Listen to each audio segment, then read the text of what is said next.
All right. Hello, and thank you all for coming. So my name is Provost, and this is my senior project. Now, before I continue, I would like to continue on my project about shelter dogs. I'd like to tell a little bit about my own shelter dog.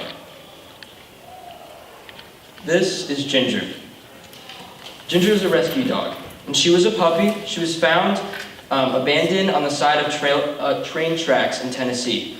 A local shelter found her, took her in, and from there my parents adopted her. I tell you this because it is because of my dog Ginger that I became interested in helping dogs like her. Now, I didn't think much of shelters at the time. I knew that they were a place where abandoned and abused dogs went to get adopted, but that's about it.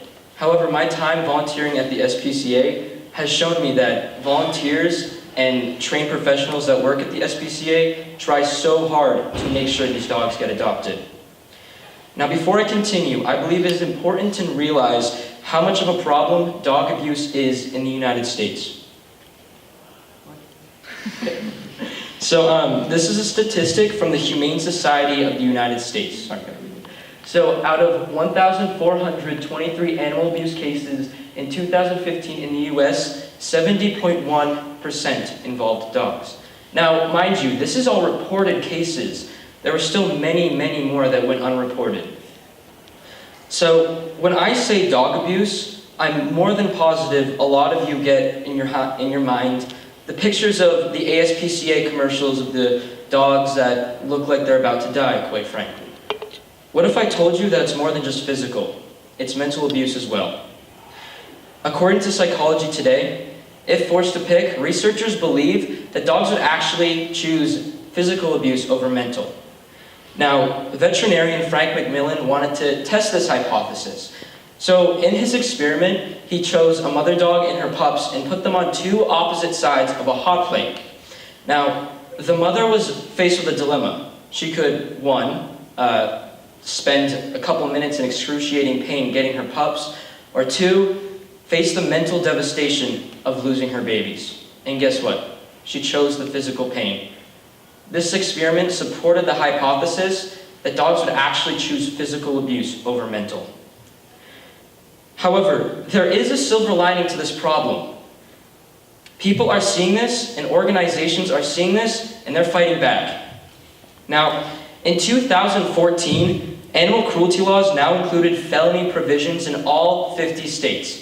This is huge because before 2014, if you were caught committing animal cruelty, you were just given a fine in some states. However, now in all 50 states, it's punishable by prison time. Also, organizations non-for-profit, such as the ASPCA, PETA, the Humane Society of the United States, and PetSmart Charities are also fighting back. What they do is they provide shelter and food for these abused and abandoned dogs to help them back on their feet. And the picture above is the first ever dog rehabilitation center in Madison, New Jersey. This is huge because it is solely dedicated to helping severely abused and abandoned dogs get rehabilitated to the point of adoption, so they truly get a second chance. Now, this is kind of happening locally at the Pope Memorial SPCA, just on a way smaller scale. Now, volunteering at the SPCA has been one of the most rewarding experiences that I have done in my high school career. Now, at the SPCA, they take in dogs and they categorize them under one of two categories. Green, which is good, meaning they're good to be adopted right away, and yellow, meaning they need a little help. They're either a danger to themselves or others around them.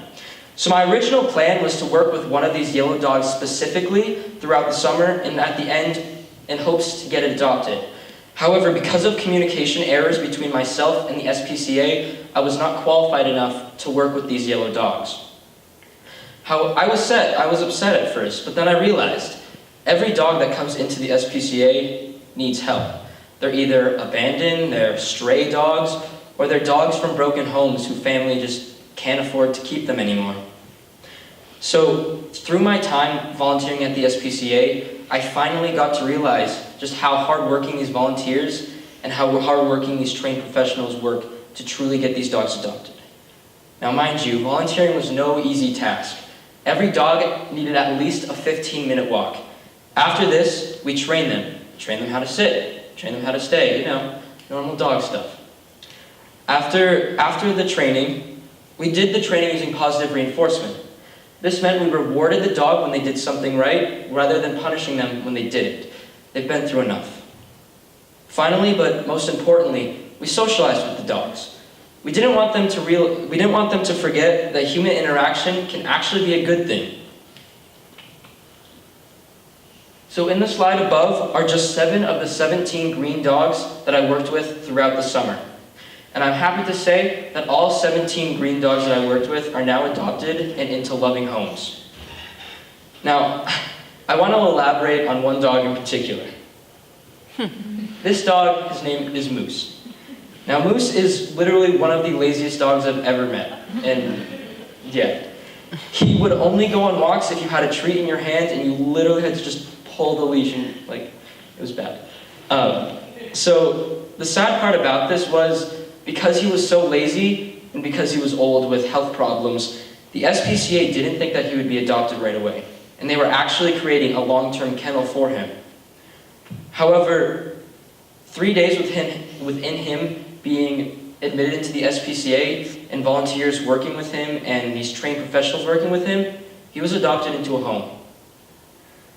So these dogs, Moose in particular, is a great example of just how shelters, local or the ASPCA nationwide, these people truly care about these animals, and they work so hard to try to get them a second chance at life.